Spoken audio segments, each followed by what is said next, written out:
साधु सेवा मणि तहु भक्त सदन पथर गोटिक करी देले अर्पण साधु आनंद मनरे पत्थर नेई निज आश्रम रे सुखे मिलिले जाई मनरे हरस शाल ग्राम पाइले कंसेई निकटु प्रभु को से आनिले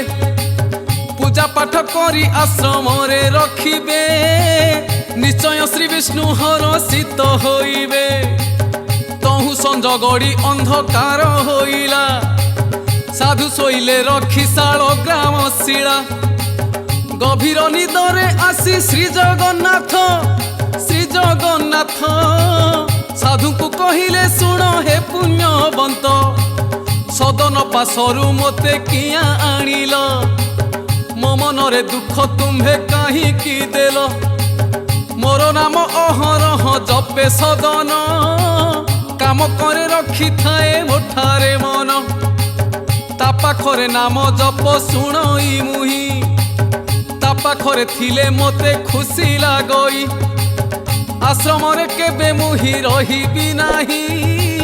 सदन को बेगे नहीं दिया फेराई